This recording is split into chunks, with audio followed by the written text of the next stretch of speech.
Ils m'ont dit d'arroser les plantes et de verrouiller les portes à double tour, comme si j'étais une femme de ménage sur laquelle ils pouvaient compter, mais qu'ils ne pouvaient pas emmener. Tu es trop vieille pour les longs vols, grand-mère. Surveille juste la maison. C'est ce qu'ils ont dit avant de partir dans leur grand van noir, riant des plages grecques et des fruits de mer frais. Ils n'ont pas vu mon visage en partant. Je n'ai pas dit un mot, j'ai juste fait un signe de la main. Mais le lendemain matin, j'ai trouvé leur billet d'avion dans ma boîte aux lettres, toujours dans l'enveloppe de l'agence de voyage, non affranchie.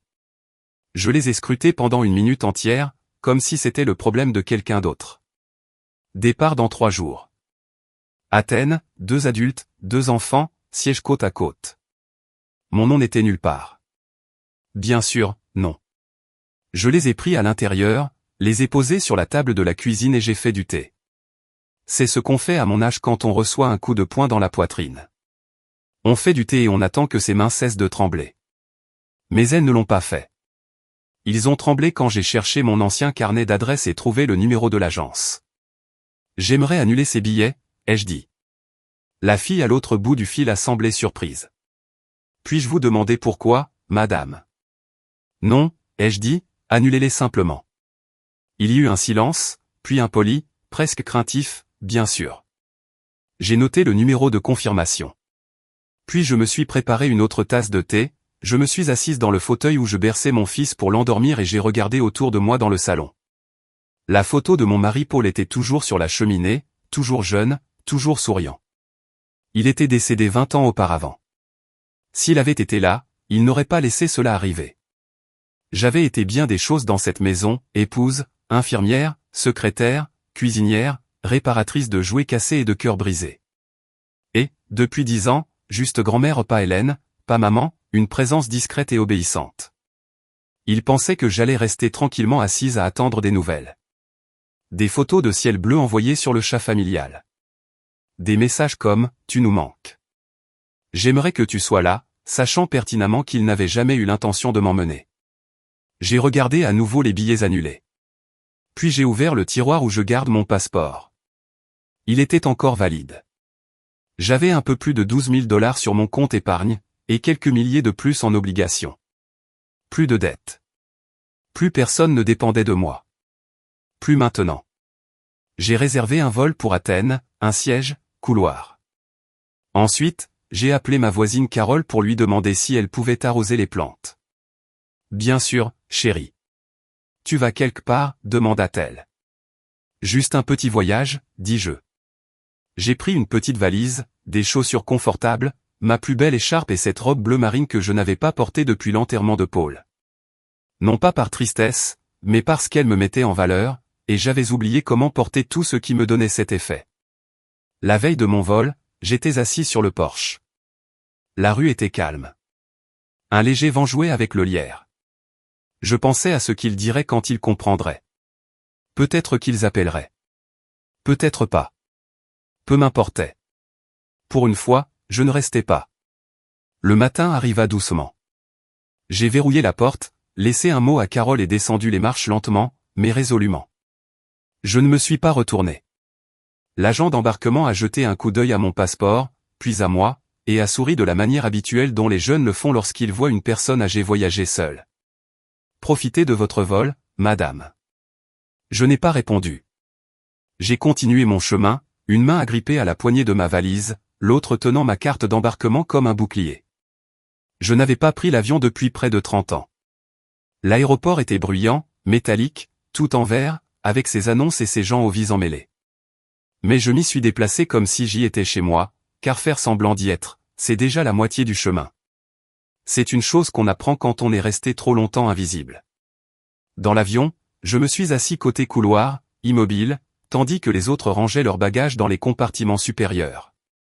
Le siège à côté de moi est resté vide jusqu'au dernier moment. Puis, un jeune homme à la trentaine, alliance, regard calme si est assis en soupirant.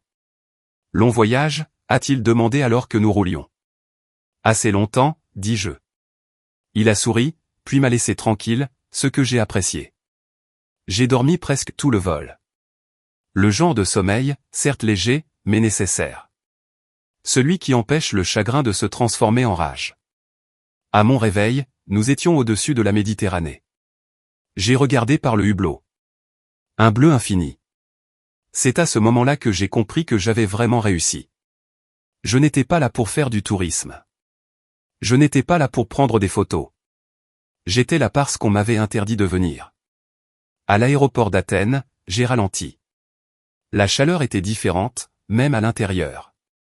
J'ai pris un taxi jusqu'à une modeste petite pension dans une rue latérale. Rien d'extraordinaire, mais propre. La réceptionniste parlait anglais et m'appelait « Madame », comme si cela avait encore un sens. Une fois dans la chambre, j'ai posé ma valise contre le mur et me suis assise au bord du lit. Je n'ai pas pleuré.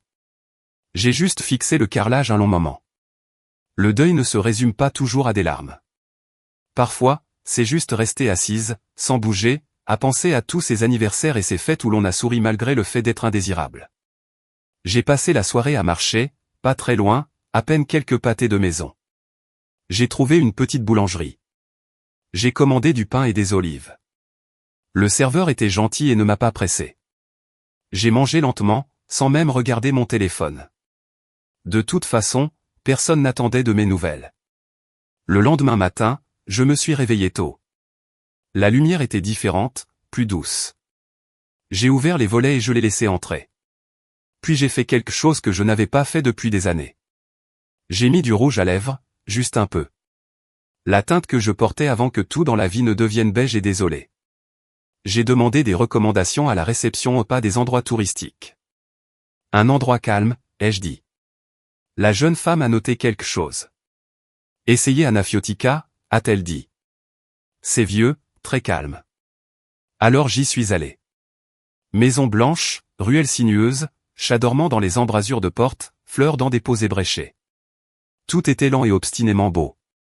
J'ai marché jusqu'à en avoir mal aux pieds. Puis je me suis assise sur un banc de pierre et j'ai simplement existé tandis que de jeunes couples passaient, heureux et bruyants sous le soleil.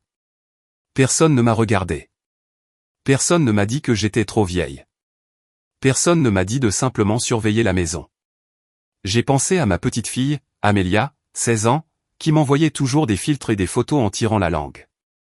Je me demandais ce qu'elle dirait si elle me voyait ici. Elle rirait probablement, ou peut-être lèverait les yeux au ciel. J'ai fouillé dans mon sac et j'ai sorti une carte postale que j'avais achetée plus tôt. Je n'avais pas prévu d'écrire, mais mes doigts ont bougé tout seuls. Chère Amélia. Devinez où je suis? En Grèce. La mer est plus bleue que vous ne pouvez l'imaginer. J'espère que vous allez bien. Je t'aime, grand-mère. Je n'ai écrit ni à mon fils ni à sa femme. Ils n'avaient pas besoin de savoir. La poste était près d'un café. J'ai déposé la carte, puis j'ai commandé un café et je l'ai bu lentement, comme le faisait ma mère le matin, quand tout était calme. Ce soir-là, de retour dans ma chambre, je me suis aperçu que je fredonnais un vieil air. Un que Paul chantait en se rasant. Je n'y avais pas pensé depuis des années. Je n'étais plus jeune. Je n'étais pas particulièrement courageux, mais j'étais enfin là où je voulais être. Ça comptait. Je n'avais pas prévu de rencontrer qui que ce soit. Ce n'était pas le but. Mais la vie a son propre sens du timing, et elle vous consulte rarement avant de mettre quelque chose en marche. C'est arrivé au petit déjeuner, 2 jours après mon arrivée à Athènes. J'étais à la petite table près de la fenêtre, sirotant mon café et beurrant mes tartines avec plus de soin que nécessaire. En face de moi, à la table voisine, était assise une femme d'environ mon âge. Ses cheveux argentés relevés en un chignon sobre, son regard perçant malgré ses lunettes demi-lune perchées bas sur son nez. « Tu utilises trop de beurre, dit-elle, non sans gentillesse. » J'ai levé les yeux, légèrement amusé. « Mieux vaut que pas assez. » Elle hocha la tête. « C'est juste. » Ce fut le début. Elle s'appelait Rosalie, directrice d'école à la retraite de Lyon, voyageant seule comme moi. Veuve, ajouta-t-elle nonchalamment, comme si c'était un simple tampon sur son passeport. Elle avait cette assurance sèche et glaciale que certaines femmes portent comme un bon parfum, pas envahissante, juste discrètement présente. Nous avons commencé à marcher ensemble, pas très loin, juste des promenades matinales dans les rues calmes. J'aimais sa façon de remarquer les choses. Pas les monuments dignes d'une carte postale, mais les détails que tout le monde croisait. Un volet cassé qui avait été peint en lilas. Un chien endormi à côté d'une statue.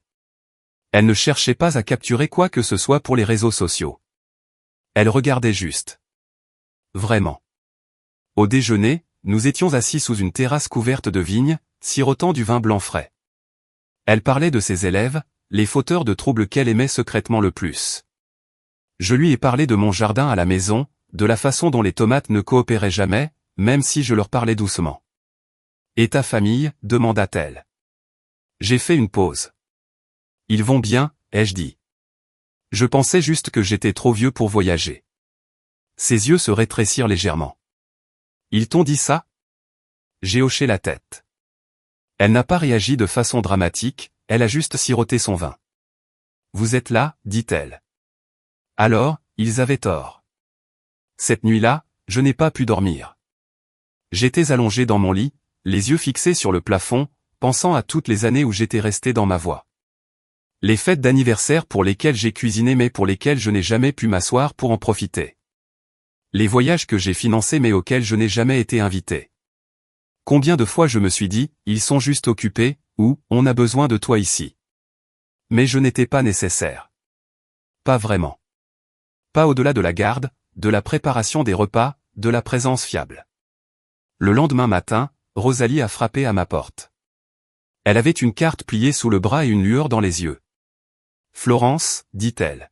« Ce n'est pas loin. J'ai toujours rêvé de voir les Uffizi. Toi. » J'hésitais. « Pourquoi pas ?» ai-je dit. Nous avons réservé des billets de train cet après-midi-là. Deux femmes de plus de 70 ans, achetant des sièges allés simples comme des étudiantes en vacances d'été. Nous en avons ri pendant le dîner, même si quelque chose en moi était encore tendu, comme un vieux muscle qui n'était pas habitué à bouger. Ce soir-là, j'ai reçu un message de ma belle-fille. Je n'avais pas eu de ses nouvelles depuis des semaines. « As-tu vérifié le jardin ? Le système d'arrosage est bizarre ces derniers temps. »« Non. »« Comment vas-tu ? » ?»« Non. »« Où es-tu ? » Je n'ai pas répondu. Au lieu de cela, j'ai fait mes valises, plié la robe bleu marine avec soin, enveloppé les perles, roulé mes chaussures dans un sac en plastique. De vieilles habitudes issues d'années de voyage pratiques. J'ai avancé lentement, non pas à cause de l'âge, mais par goût. Dans le coin de ma chambre se trouvait un petit vase de marguerites fraîches, un cadeau de Rosalie, parce que tu as l'air de quelqu'un qui apprécie les fleurs sans avoir besoin d'une raison. Elle n'avait pas tort. Cette nuit-là, j'ai placé le téléphone dans un tiroir et je l'ai éteint. Pas de ping, pas d'alerte. Pour la première fois depuis longtemps, je ne me sentais pas comme quelqu'un qui attendait d'être inclus. Je me sentais comme quelqu'un qui avançait, un pas à la fois. Le train pour Florence est parti juste après 9 heures. Nous étions assis côte à côte dans une voiture silencieuse, nos sacs rangés au-dessus de nous, un sac en papier de croissant entre nous. Rosalie a lu un roman policier en français. J'ai regardé par la fenêtre. La campagne défilait, douce et dorée, parsemée de vignobles et de villes endormies. Cela ressemblait à un tableau que mon mari avait acheté un jour dans un marché aux puces. Cadre pas cher, mais beau à l'intérieur. Il a dit que cela lui rappelait des endroits où il n'était jamais allé. Je n'aurais jamais pensé le voir moi-même. Nous n'avons pas beaucoup parlé. C'était le réconfort de Rosalie. Elle n'avait pas besoin de combler le silence, elle n'insistait pas avec des questions. Alors que le train tanguait doucement dans un virage, elle leva les yeux de son livre et m'offrit le dernier croissant sans un mot. Je l'ai pris et j'ai souri. C'était suffisant. Florence nous a accueillis avec un air chaud et des rues étroites. Notre hôtel était vieux et plein de charme, le genre d'endroit où l'ascenseur grinçait et où les clés étaient en laiton lourd avec des breloques en cuir. Notre chambre avait un petit balcon qui donnait sur les toits rouges et les cordes à linge tendues entre les bâtiments. « Je veux voir Buchelli », dit Rosalie en laissant tomber son sac sur le lit.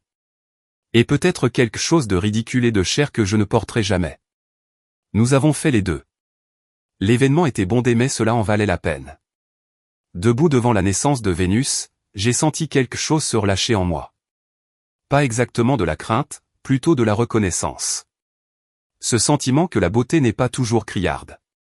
Parfois, c'est silencieux, inévitable, et vous ne réalisez pas que cela vous émeut jusqu'à ce que vous sentiez votre gorge se serrer. Nous avons marché pendant des heures après, nous arrêtant dans un café où le serveur a flirté avec Rosalie, et elle a flirté en retour. Elle avait une façon de faire ça, de se sentir jeune sans faire semblant de l'être. Je l'enviais. Ce soir-là, nous avons mangé dans un petit restaurant du côté de la vieille ville de Trano, loin de la foule. Pâtes au beurre et à la sauge, vin rouge et verre court. Un rire qui est venu plus facilement que d'habitude. Tu es différent maintenant, dit doucement Rosalie. Comment ça? Vous êtes assis plus grand, moins plié. Je ne savais pas comment répondre, alors j'ai simplement hoché la tête. Plus tard, de retour dans la chambre, j'ai vérifié mon téléphone par habitude. 24 appels manqués, 14 de ma belle-fille, le reste de mon fils. Je n'ai pas écouté les messages vocaux. Je viens de parcourir les messages. Où es-tu? Tu vas bien? Il s'est passé quelque chose? Puis un mémo vocal. La voix de mon fils, fatiguée et coupée. Maman, s'il te plaît, appelle-nous. Les enfants sont bouleversés. Nous pensions que tu serais à la maison. Je fixais l'écran, essayant de ressentir quelque chose. Colère, tristesse, culpabilité. Mais ce que je ressentais, c'était de la distance. Pas de cruauté, juste de l'espace, assez pour respirer. Le lendemain, Rosalie a dormi. J'ai erré dans un quartier calme de la ville, suivant mon nez plutôt qu'une carte. J'ai trouvé une boutique avec des jupes en lin et des boucles d'oreilles en argent. Je n'ai acheté aucun des deux, mais j'ai essayé les deux. L'après-midi, nous avons pris le bus pour Fiesole, en haut de la colline loin du bruit, nous nous sommes assis sous les arbres et avons regardé la ville d'en haut. Ça, dis-je, sans parler précisément de la vue. Ça manquait. Rosalie hocha la tête comme si elle savait ce que je voulais dire. À notre retour, il y avait un autre message. Mon fils encore. Maman, as-tu annulé nos vacances exprès? On est arrivé à l'aéroport, et tant pis, appelle-nous. On est inquiet. J'ai éteint le téléphone. Ce soir-là, alors que nous retournions à l'hôtel, Rosalie a dit, alors, où allons-nous ensuite? J'ai réfléchi un instant. Lisbonne, dis-je. J'ai toujours voulu entendre Fedo en live, sourit-elle. Allons-y alors. Lisbonne nous a accueillis comme un vieil ami.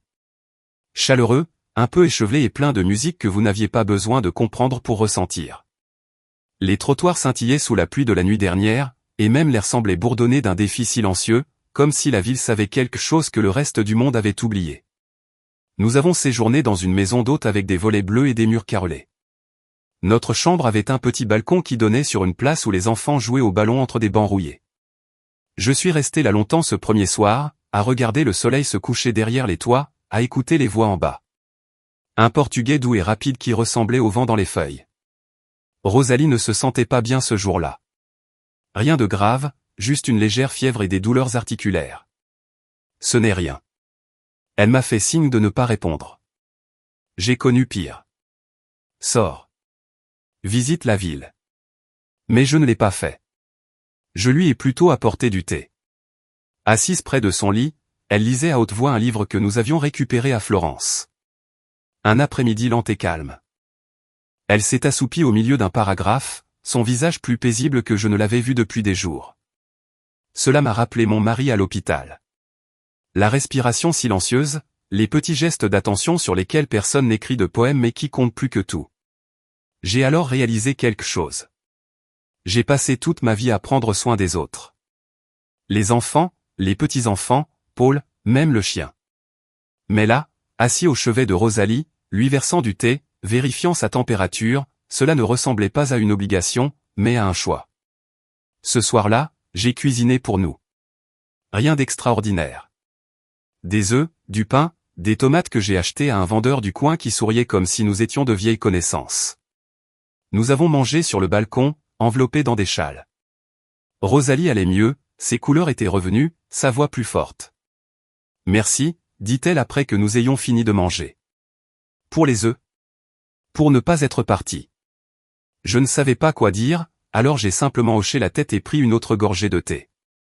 Le lendemain matin, je me suis réveillé au son de FTO, cette musique mélancolique envoûtante qui semble venir de quelque chose de plus ancien que la tristesse elle-même. Un homme jouait sur la place en contrebas. Sa voix se brisait par endroits, mais cela n'avait pas d'importance. La chanson m'a quand même touché.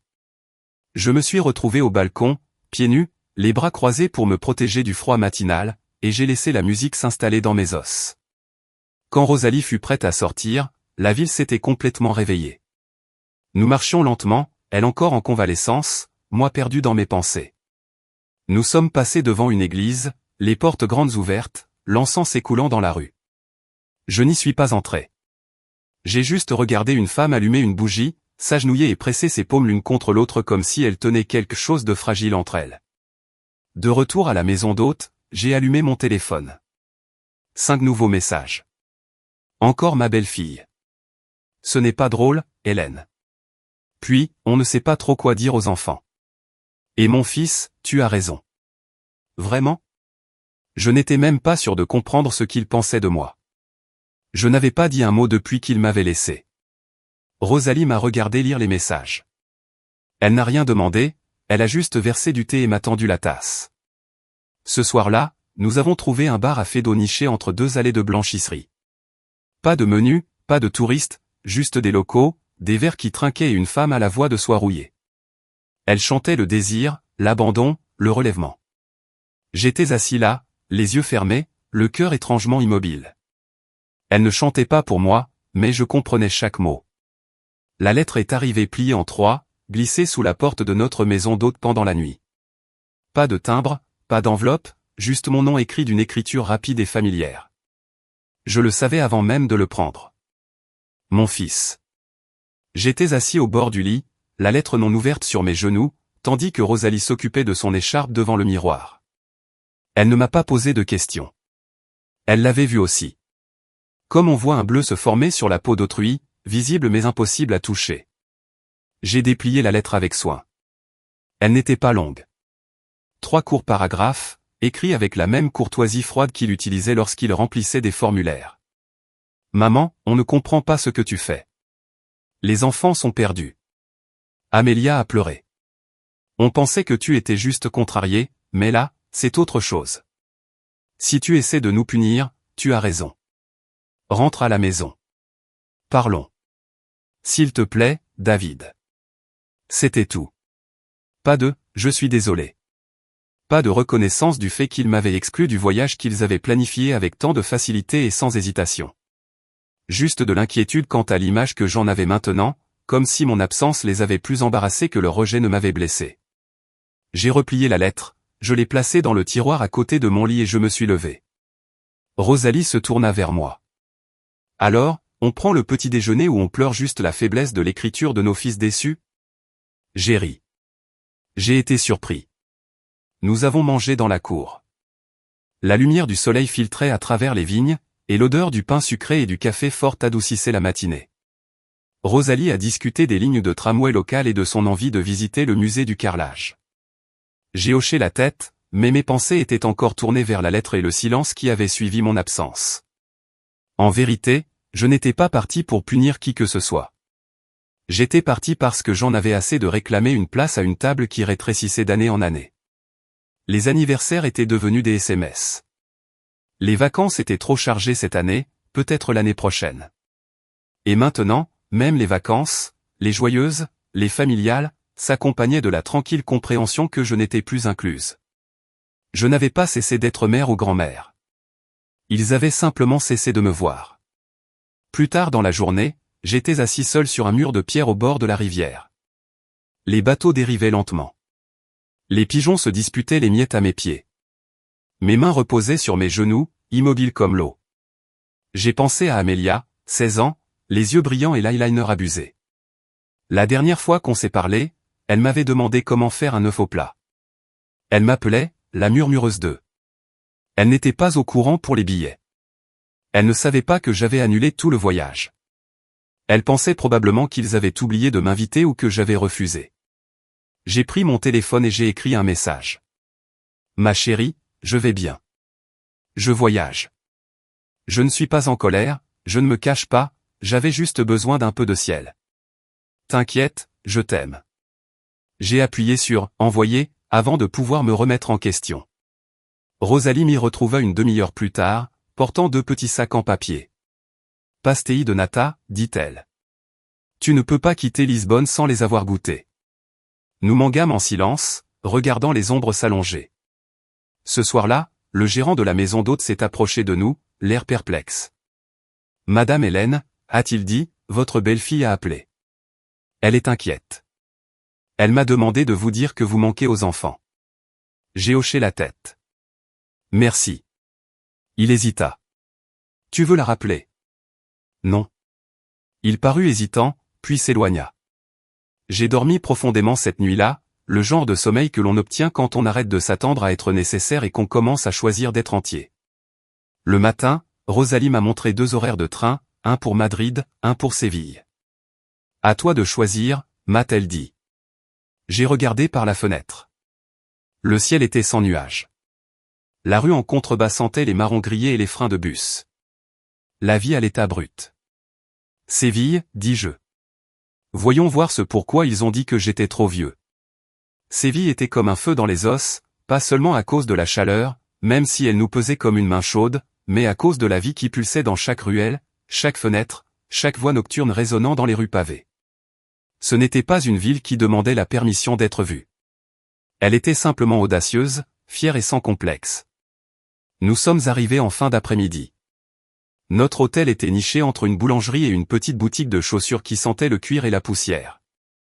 La chambre était modeste, mais le balcon donnait sur une cour avec des orangers, leur parfum se mêlant au bourdonnement lointain d'une guitare flamenco.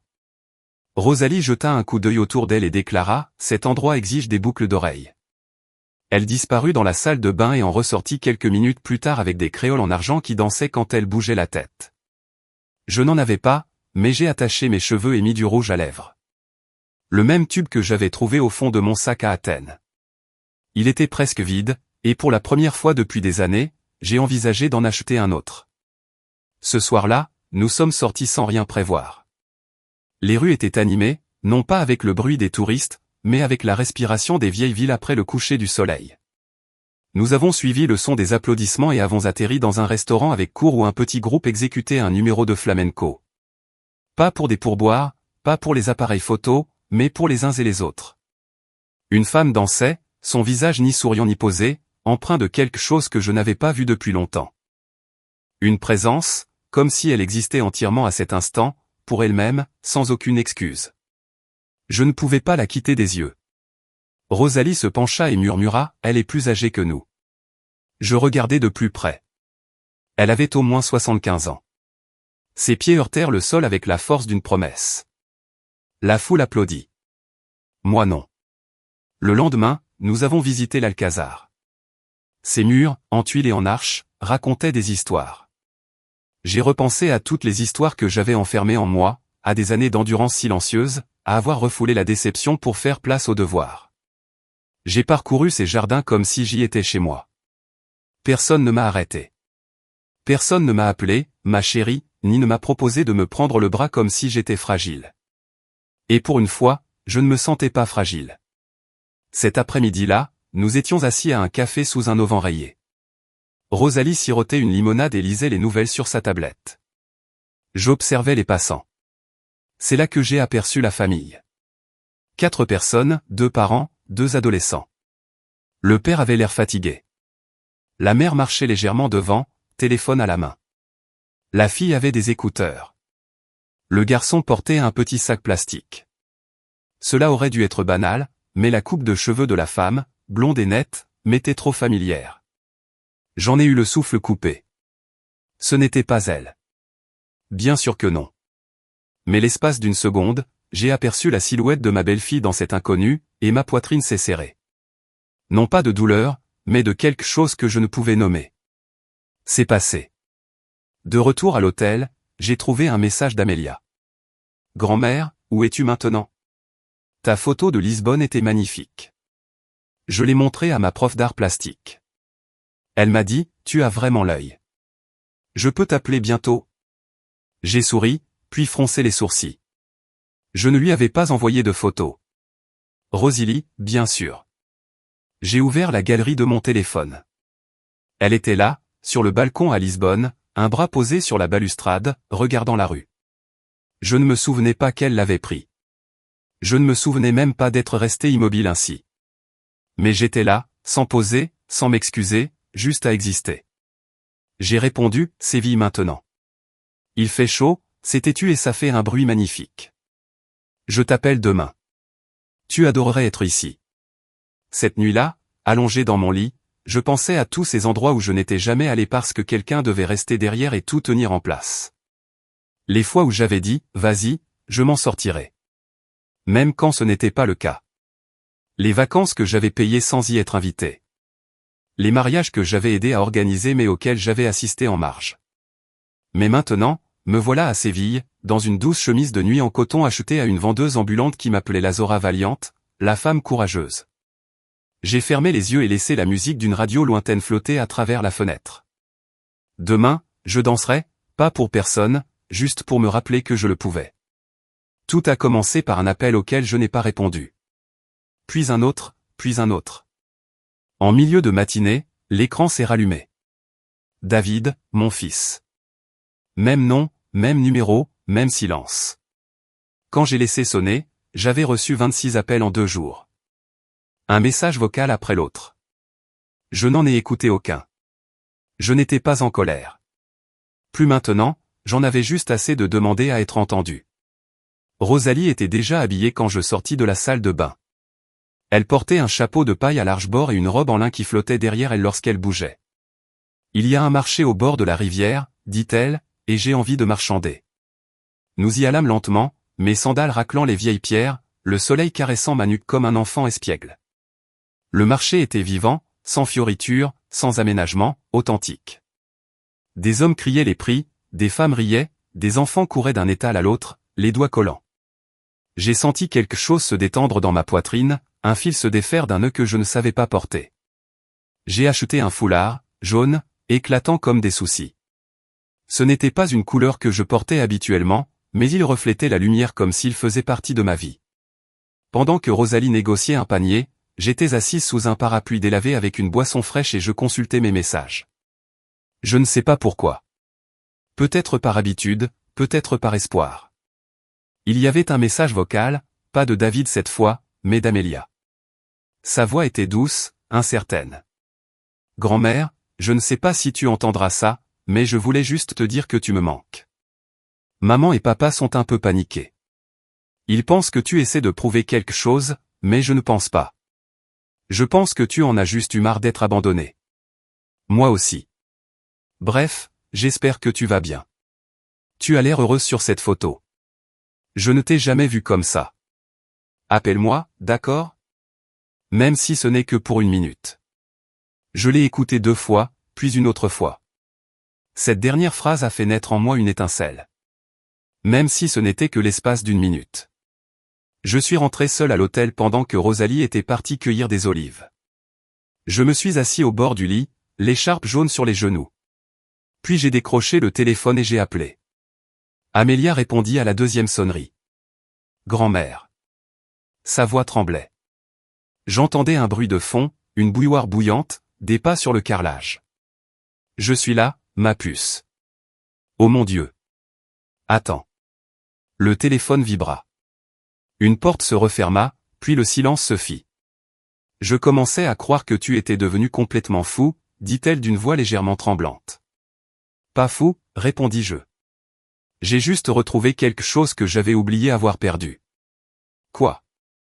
Moi-même? Elle resta silencieuse un instant.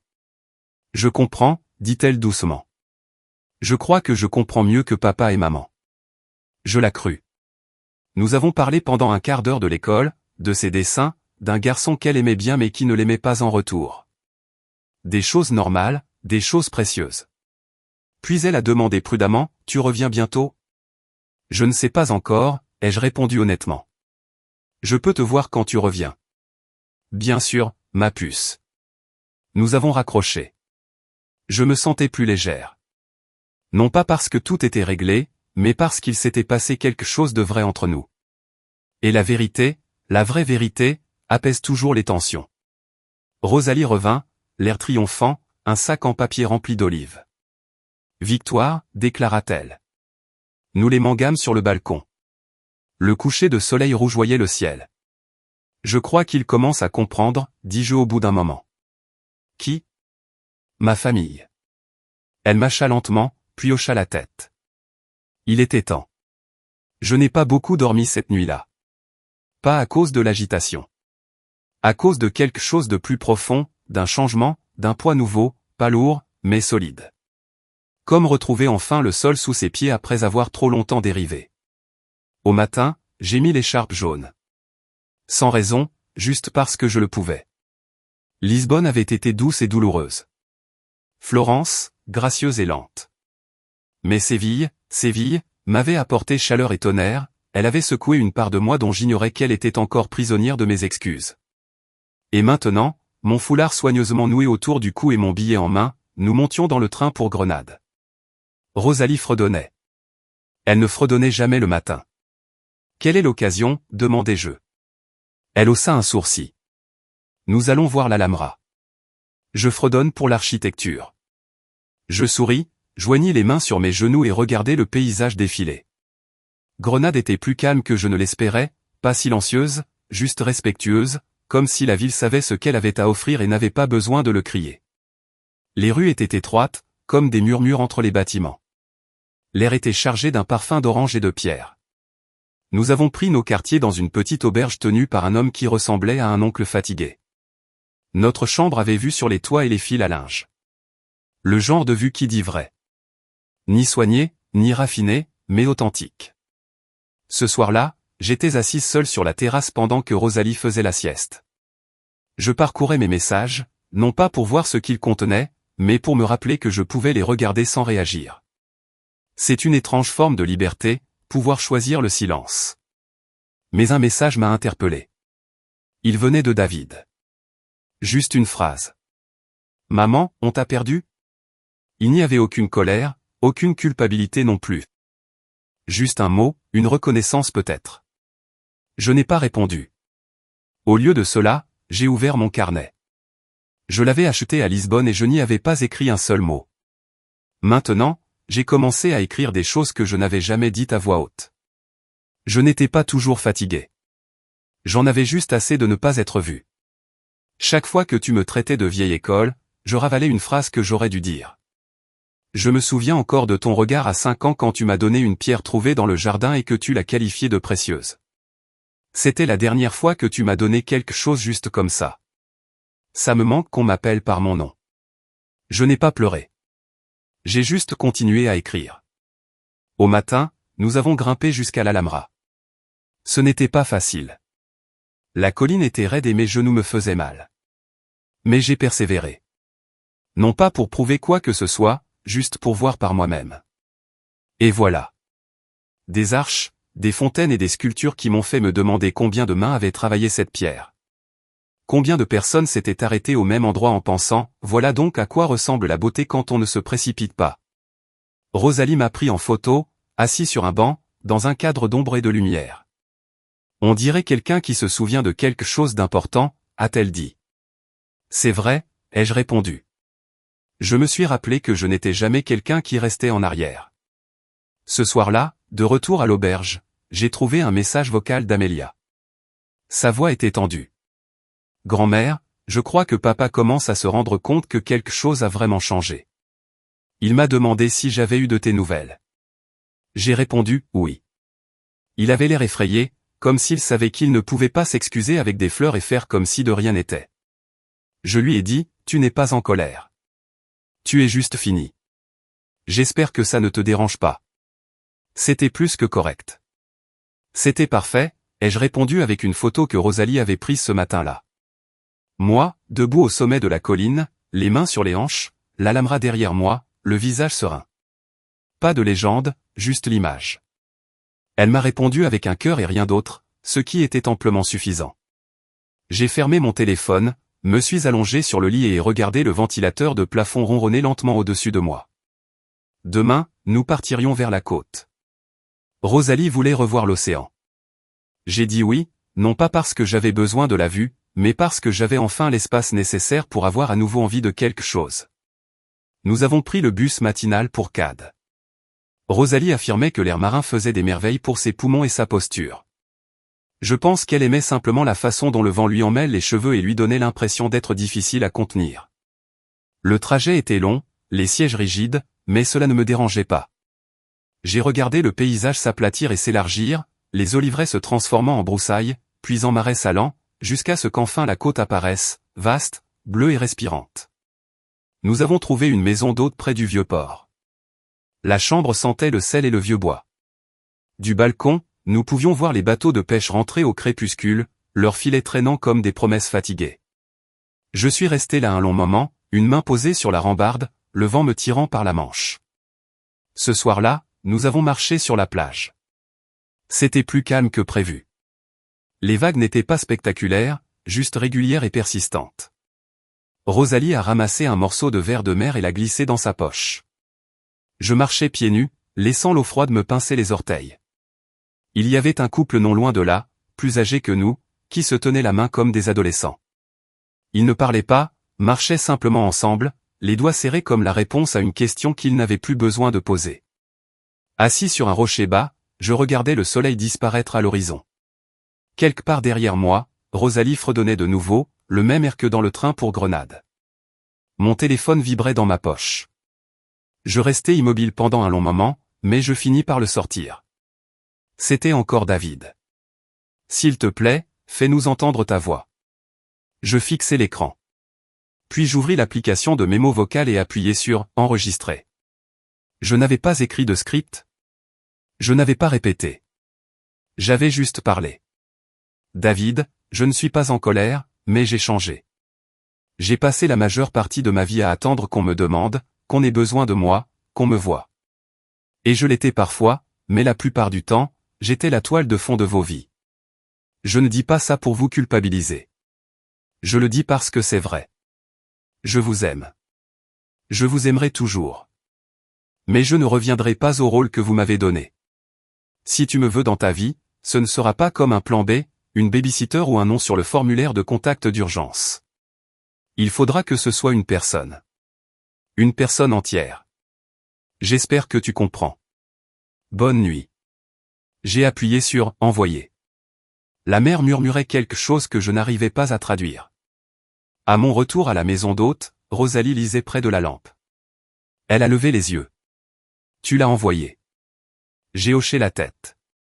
Elle ferma son livre. « Comment te sens-tu » Comme si j'avais enfin dit ce que je ruminais depuis 20 ans. Elle sourit. Il était temps. Cette nuit-là, j'ai rêvé d'un couloir sans fin, bordé de portes closes. Je marchais lentement, pieds nus, mes doigts effleurant chaque poignée. Et, une à une, les portes s'ouvrirent derrière moi. Je ne me retournai pas. Au matin, David n'a pas répondu. Mais il y avait un autre message d'Amélia. Une photo. Elle avait dessiné quelque chose. Moi sur la plage, un foulard autour du cou, les cheveux décollés. La légende disait, on dirait qu'elle se souvient de qui elle était. Je l'ai regardée un long moment. Puis je me suis tourné vers Rosalie. Allons danser ce soir. Elle a cligné des yeux. Danser ? Oui. Tes genoux te le permettent ? J'ai souri. Ils apprendront. Le bar n'était pas fait pour nous. Pas vraiment. Il vibrait d'une énergie trop jeune, trop vive, trop sûre de sa propre nouveauté. Un entrepôt reconverti près des docks, empli de lumière tamisée, de basses puissantes, d'une brume de parfum, de sueur et de quelque chose d'autre qui s'accrochait au mur comme une histoire reconvertie. Mais nous y sommes allés quand même. Rosalie portait à nouveau ses créoles argentés, les cheveux lâchés, le rouge à lèvres impeccable. Je portais le foulard jaune. Il n'était plus enroulé autour de mon cou. Je le nouais dans mes cheveux comme un ruban que j'aurais mérité. Ma robe était simple, en coton doux, vieille mais propre. Elle ne criait pas sur l'attention. Ce n'était pas nécessaire. Nous n'avions pas l'air d'appartenir à un groupe. Mais d'un autre côté, l'appartenance ne m'avait jamais fait grand bien. Nous avons trouvé une table au fond. La musique n'était pas du flamenco. C'était plus récent, syncopé, avec un rythme qui vous prenait sous la peau et vous faisait bouger le pied sans même vous en rendre compte. La salle était bondée. De jeunes couples, des touristes d'âge moyen, quelques locaux qui dansaient comme si le rythme leur devait un loyer. Rosalie sirotait son verre et tapait du pied. J'observais les danseurs, leurs mouvements, leurs rires, certains manquant le rythme sans s'en soucier. Un homme d'une 60aine d'années, à la moustache tordue et aux chaussures usées, faisait tournoyer une femme de mon âge, et tous deux souriaient comme des idiots. Quelque chose en moi changea. J'y vais, dis-je. Rosalie leva les yeux. Où ? Là-bas. Elle cligna des yeux. Seule? Oui. Je me levai, ajustai le foulard dans mes cheveux et m'avançai. Je n'attendis ni partenaire ni permission. Je commençai à bouger. Au début, c'était étrange, comme si j'empruntais le corps de quelqu'un d'autre. Mes membres étaient raides, incertains, mon souffle court.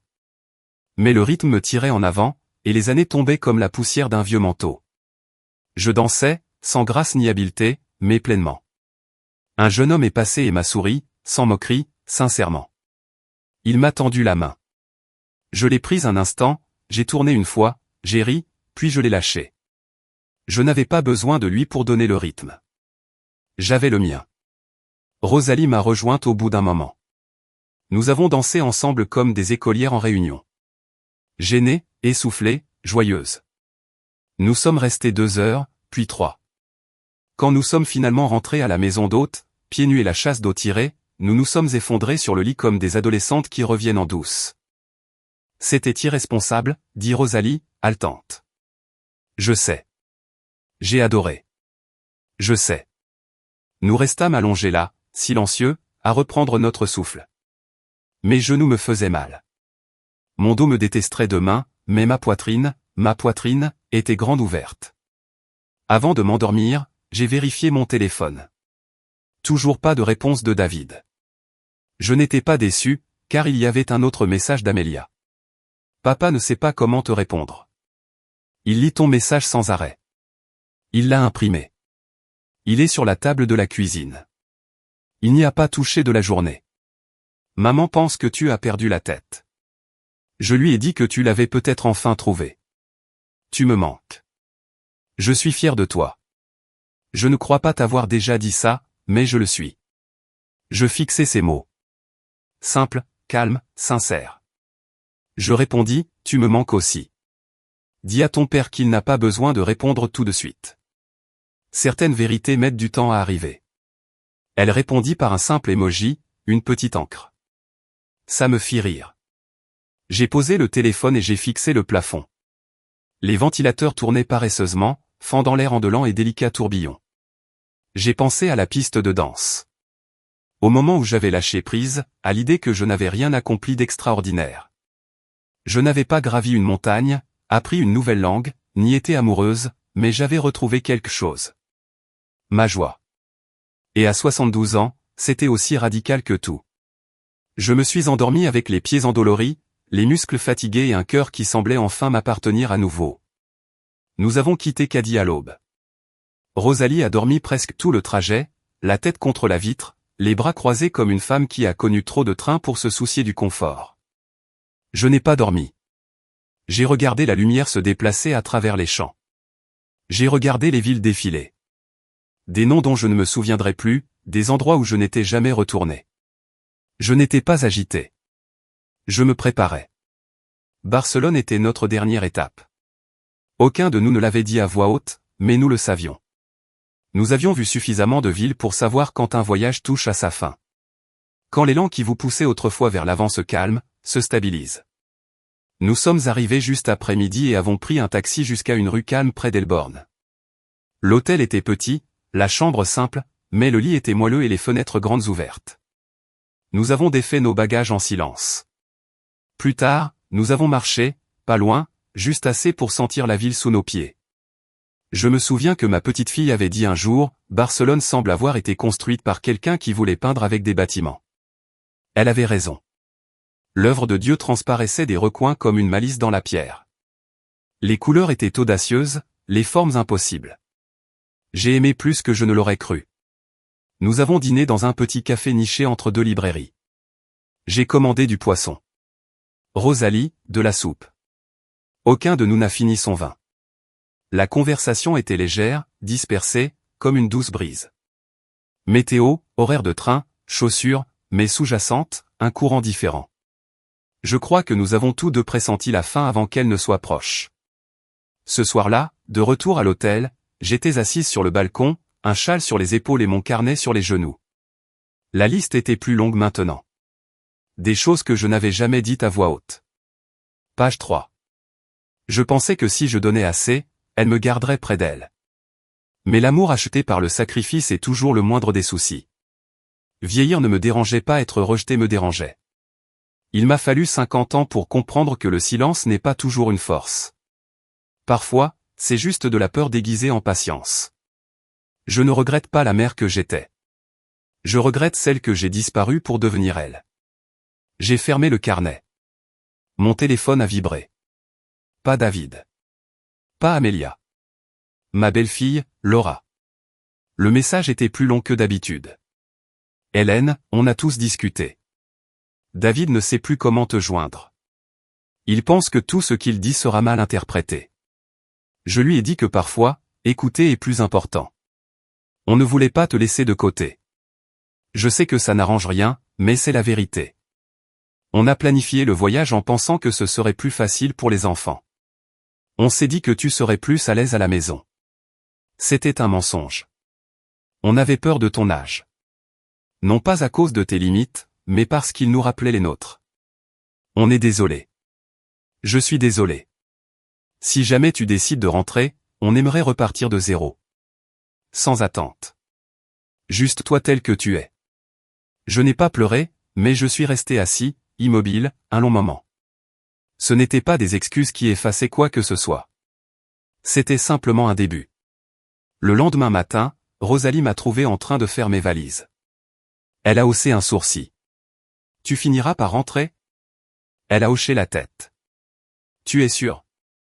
Oui. Elle a siroté son thé. Bon, il était temps que tu me donnes le dernier coup. J'ai ri. Ce n'était pas un coup. Plutôt une porte qui s'est ouverte. Rosalie est partie 2 jours plus tard. Nous nous sommes embrassés à la gare. Aucun de nous n'a dit au revoir. Juste, bientôt. Ce soir-là, seul dans la chambre, j'ai commandé un dernier verre de vin au bar du rez-de-chaussée et je me suis assise près de la fenêtre. Mon écharpe était sur la table, mes chaussures près de la porte. Je ne me sentais pas rassasié, mais je me sentais repu. Demain, j'achèterai un billet. Non pas pour retourner à la maison qu'on m'avait dit de regarder, mais pour la vie que j'ai finalement choisi de retrouver, à mes conditions. L'aéroport ressemblait moins à un au revoir qu'à une pause. Je ne laissais rien derrière moi. Je rapportais quelque chose. Moi, peut-être. Ou ce qui restait d'elle après des décennies d'attente silencieuse. Le vol était silencieux. Je n'ai pas regardé de film. Je n'ai pas lu. J'étais simplement assis, le ronronnement du moteur dans mes pensées, à regarder le paysage en contrebas rétrécir, s'aplatir, disparaître. À l'atterrissage, personne ne m'attendait. Je ne m'y attendais pas. L'air était plus dense, le ciel plus doux. Ça sentait l'herbe humide et trop arrosée, une odeur familière et oubliée. J'ai pris un taxi. Le chauffeur était jeune et bavard. J'ai répondu brièvement et j'ai regardé par la fenêtre. Les rues défilaient comme des souvenirs que je n'avais pas demandé à me rappeler. La boulangerie où j'emmenais Amélia. Le parc où David s'est cassé le bras en tombant des cages à oiseaux. La pharmacie où Laura et moi nous sommes retrouvés côte à côte pour acheter du sirop contre la toux et un test de grossesse. Ce n'étaient pas de mauvais souvenirs. Ils étaient juste lointains, comme l'écriture manuscrite d'un autre dans un vieux livre. Ma maison était exactement comme je l'avais laissée. Carole avait arrosé les plantes. Le porche était propre. La clé tournait facilement dans la serrure. À l'intérieur, tout retenait son souffle. J'allais de pièce en pièce, touchant des objets. Le bord du canapé, le bol en céramique ébréché sur la table, la photo de Paul près de la cheminée. Rien n'avait bougé, mais tout avait changé. Je n'ai pas déballé tout de suite. J'ai préparé du thé et me suis assis à la table de la cuisine, la fenêtre ouverte. Laissons le silence s'étendre. Mon téléphone a vibré. Un message d'Amélia. Tu es à la maison, ai-je répondu. Oui. 10 minutes plus tard. Je peux passer? Je n'ai pas hésité. Oui. La porte est ouverte. Elle est arrivée en 20 ans. Pas de cérémonie, pas de discours, juste une longue et silencieuse étreinte qui en disait plus que nous deux. Elle était assise en face de moi, son sac à dos toujours en bandoulière.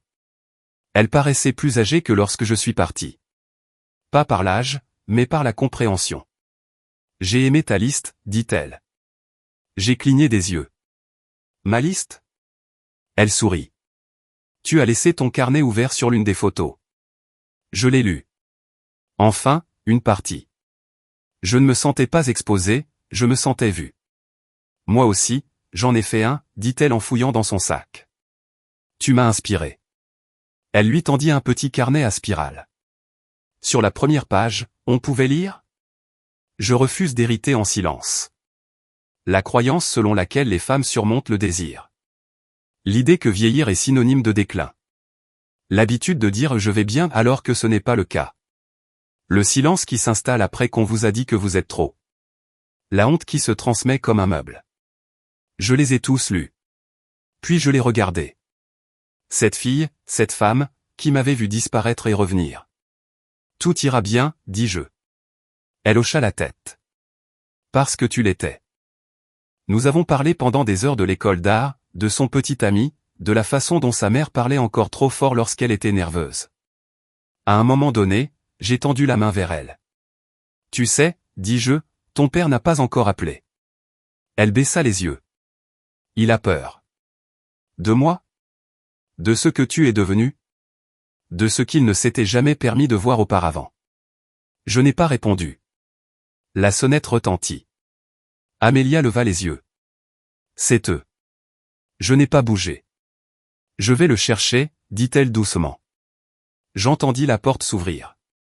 Des voix étouffées, puis le silence, puis David. Il entra dans la cuisine comme si c'était un lieu sacré, le visage fatigué, vieilli. Il me regarda comme quelqu'un attendant la permission de parler. Je voulais venir seul, dit-il, mais Laura insistait. Elle apparut derrière lui, les mains jointes. Sans maquillage, sans posture, juste authentique. Nous ne savons pas par où commencer, a-t-elle déclaré. Je me suis levé. Tu l'as déjà fait, ai-je répondu. Tu es venu. David fit un pas en avant. Je ne voulais pas te perdre. Tu ne l'as pas fait, ai-je dit. Tu as juste arrêté de me voir. Il hocha la tête. Je suis désolé. Ni grandiloquent, ni poétique, juste honnête. C'était suffisant. J'ai fait du thé, dis-je. Il en reste encore dans la théière. Ils s'assirent. Non pas en maître de l'espace, ni en implorant le pardon comme une faveur, mais en réalisant enfin que leur place à la table n'était pas la leur par défaut. Il fallait la mériter. Ils ne restèrent pas longtemps, 1 heure, peut-être moins. Assez de temps pour quelques gorgées de thé gênantes, trop de pauses et le travail silencieux de construction d'une nouvelle forme entre nous. Je n'ai pas bougé. Je n'ai pas aplani les difficultés. Je leur ai laissé ressentir le calme dans lequel j'avais vécu pendant des années. Je les ai laissés s'y installer un moment. Laura parlait plus que David. Elle l'avait toujours fait. Mais cette fois, sa voix était moins assurée, plus attentive entre ses phrases. Elle m'a posé des questions sur mon voyage, les lieux, la nourriture, les gens. Je lui ai donné des morceaux, pas le tout. Elle ne méritait pas le tout. Pas encore. Lorsqu'ils partirent, David s'attarda à la porte. Puis-je ? Commença-t-il, puis s'interrompit. Tu veux venir dîner un de ces jours ? Pas de grande réunion. Juste nous, toi et moi. Je n'ai pas dit oui, mais je n'ai pas dit non non plus. Il a semblé soulagé. Après leur départ, la maison redevint silencieuse, mais pas du même silence. Pas de ce silence cassant qui craque quand on respire trop fort. C'était un silence plus doux. Une pause avant le début d'une nouvelle ligne. Ce soir-là, j'étais assis sur le porche, une couverture sur les genoux, le carnet ouvert. Je n'y avais rien ajouté à Barcelone. Je crois qu'une partie de moi savait que j'aurais besoin d'espace pour ça, pour le retour à la maison. Ce que je sais maintenant, je l'ai écrit en haut d'une nouvelle page. Les gens ne remarquent pas votre silence jusqu'à ce que cela leur coûte quelque chose. Partir n'est pas fuir. On peut encore tout recommencer à 72 ans. Certaines portes n'ont pas besoin d'être claquées, il suffit de les fermer doucement mais fermement. Votre voix n'a pas disparu. Elle attend que vous cessiez de demander la permission. Je marquai une pause, tapota le papier avec mon stylo, puis ajoutai, le pardon n'est pas pour eux. Il est pour votre propre souffle. J'ai fermé le carnet, je l'ai posé sur la table d'appoint et j'ai respiré le parfum du jasmin de nuit. Amélia est venue le lendemain après-midi. Sans prévenir, sans raison. Elle est simplement entrée, a enlevé ses chaussures et s'est affalée sur le canapé comme elle le faisait quand elle était petite. J'ai pris ma décision, dit-elle. Oh, je postule au programme à Berlin. Je la regardais. Son regard était nerveux, mais serein. Je sais que c'est loin, dit-elle. Et maman est déjà en panique, mais il faut que je le fasse. Il faut que j'y aille. Je n'ai pas bronché. Tu devrais, ai-je dit. Elle cligna des yeux. Vraiment? N'attends pas la permission, dis-je. Tu vas rater ta vie. Sa bouche s'étira lentement en un large sourire. Je savais que tu comprendrais. Elle est restée des heures. On a fait de la soupe. On a parlé de livres. Elle m'a demandé des nouvelles de Rosalie, Harry quand j'ai dit qu'on avait dansé jusqu'à en perdre haleine. Tu es une sorte de légende, dit-elle en taquinant. Non, ai-je dit. Je suis enfin moi-même. Avant de partir, elle m'a tendu une petite enveloppe. À l'intérieur se trouvait un dessin, la même plage qu'Acadie, mais avec une nouvelle silhouette au bord de l'eau. Moi, les bras ouverts, la tête penchée vers la mer. Au bas, elle avait écrit « Elle n'est pas revenue la même », et c'était là le but. J'ai levé les yeux. Elle a haussé les épaules. Je vais le faire encadrer.